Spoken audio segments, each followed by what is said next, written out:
3 చెన్నువు ఎడదను చెంగలించు కళలన్ చైతన్య సమిశ్రతన్ వన్నెల్వాసుల అవిరత కృషియును సత్యోక్తి సహితముగా అన్యం మెరుగని చిత్తశుద్ధి మదిలోన్ అవ్యాజరాగంబును ఎన్నో గుణములు ఆశ్రయించునతని జాతము దీపింపగన్ పొగడిన నుబ్బని పూత చరిత్రుడు పావన నాముడు పతిత పావనుడు నిర్లిప్తుండై నీరవమేఘపు ఛాయల భూనియు అరుదెంచెనదే మెరుధీరుడా మోహన రూపుడు వినమ్రుడబుచును వెనుకనే వెడలెను.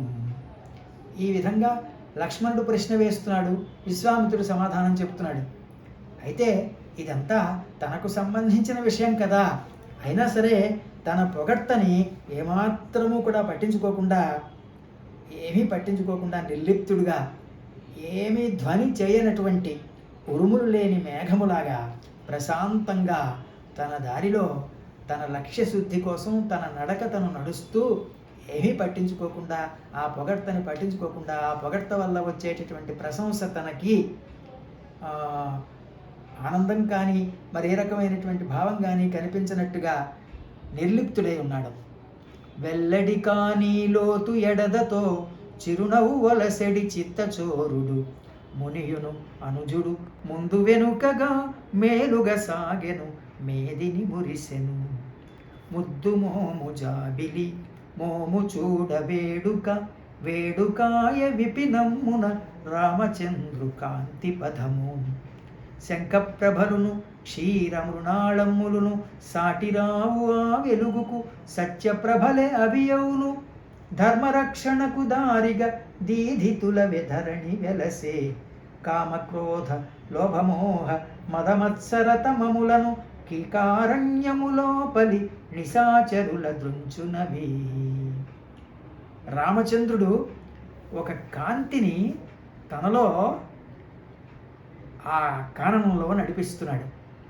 ఆ కాంతి శంఖాన్ని మించినది, పాలవలె స్వచ్ఛమైనది, తామరవలే విచ్చుకొన్నది. శంఖంతో కానీ పాలతో కానీ తామరతో కానీ ఆ వెలుగుకు మనం పోలిక చెప్పలేము. ఆ వెలుగు ఆ మూడింటికన్నా మిన్న.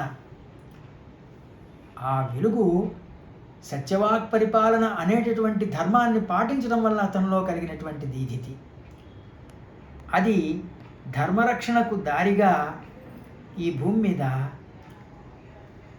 అతని నడకతో పాటు పయనిస్తుంది. ఇక ఆ కీకారణ్యంలో కామక్రోధ లోభ మోహ మదమత్సరాలనేటటువంటి చీకట్లని ఆ వెలుగు ఆ సత్యప్రభ త్రుంచేస్తోంది.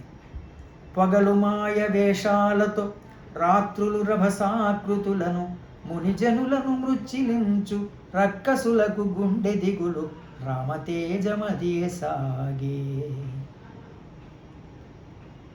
అక్కడ సంచరించే నిశాచరులైనటువంటి రాక్షసులు పగటిపూట మారువేషాలతో వచ్చి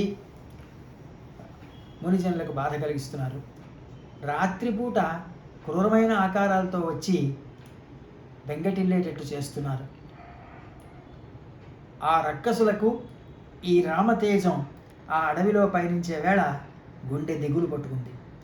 మానవ హృదయాంతరాల మరుగుపరచు చీకట్లను అంతర శత్రువులనబడు అంధకారమును దృంచే రామచంద్రమా అడవిని వెన్నెల కాదది మునుల రసియు ముదమందే శాంతరూపమా కవుముది సుక్షత్రియ సంజాతము ధర్మ మార్గ నిర్దేశము ధరణీసుర సంభావ్యము వెడలెనదే విరాజిలగా.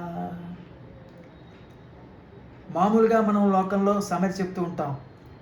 పట్టణంలో వెన్నెలుంటే అందరూ ఆనందించే ప్రజలు ఉంటారు. అడవిని కాచిన వెన్నెలు అయిపోయిందంటాం. కానీ రామచంద్రుడు అడవిలో పయనిస్తున్నా సరే అతని కాంతి అడవిని కాచిన వెన్నెలగా వ్యర్థం కాలేదు. ఆ అడవిని కాచిన వెన్నెలైనటువంటి రామచంద్రాన్ని మునులు కాంచి ఆనందం పొందారు. శాంతరూపమైనటువంటి సుక్షత్రియ సంజాతమైనటువంటి ధర్మ మార్గాన్ని నిర్దేశించేటటువంటి ధరణీసురులందరూ కూడా భావించేటటువంటి ఆ కాంతి పథము ఆ అడవిలో వెన్నెల అలా సాగుతోంది.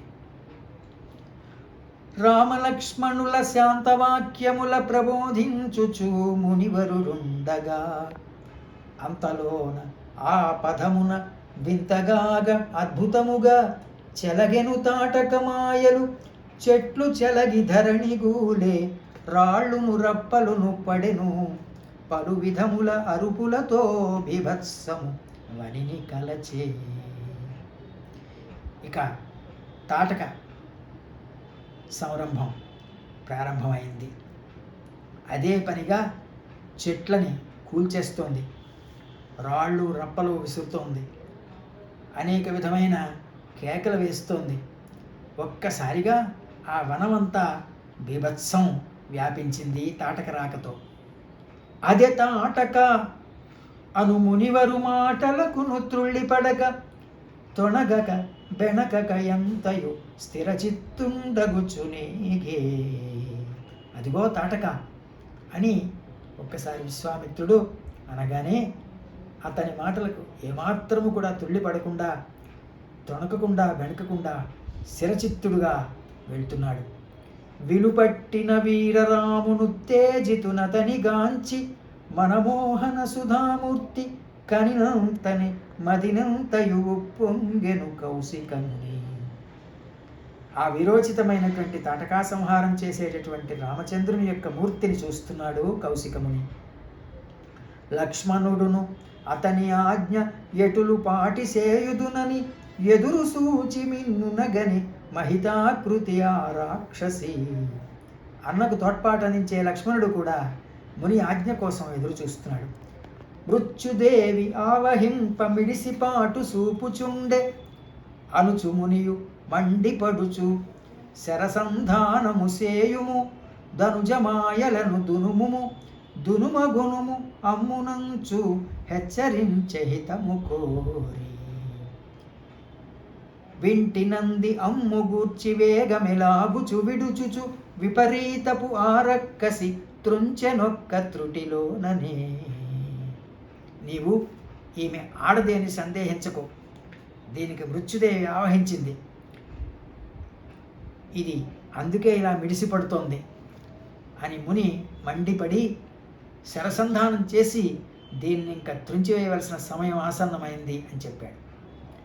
ఒక్క బాణంతో దాన్ని ఆ విపరీతమైన ఆ రక్కసి యొక్క తేజాన్నంతటినీ త్రుంచి పారేశాడు. ఆ బాణము ఎదను తాక అతి ఘనమాఘాతమునకు అరచుచునాక్రోశించుచు అవని ద్రెళ్ళెనా రక్కసి. పెనువృక్షము తెగినటుల పిడుగుపడిన చందమ్మున పర్వతము కూలినటుల పెద్ద శబ్దమాయన చట.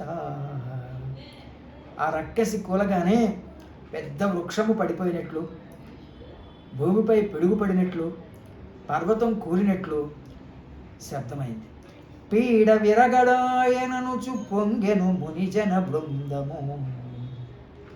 పొడగంటి రఘురాము పుణ్యు దశరథరాము ఎడనెడను గురుగను మోహనాకృతి మదిని ఎడబాయనోపనిక ఎదలో నక్షణమైన విడదీయలేడికను విమలవాక్కుల నన్ను.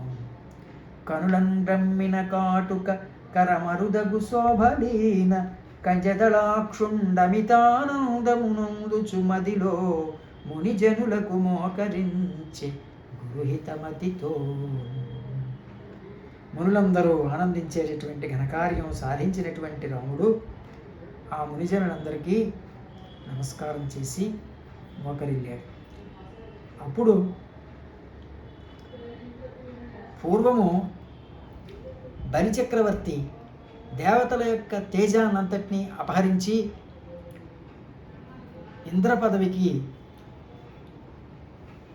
ఇంద్ర పదవిని అధిష్ఠిద్దామని ప్రయత్నం చేస్తూ ఉంటే వామనుడు అతనిని 3 అడుగుల నేల కోరవచ్చి అతన్ని త్రివిక్రముడై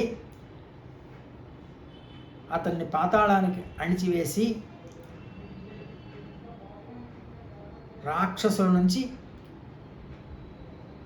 రాక్షస పరిపాలన నుంచి దేవతలకందరికీ విముక్తి కలిగించిన సిద్ధాశ్రమం.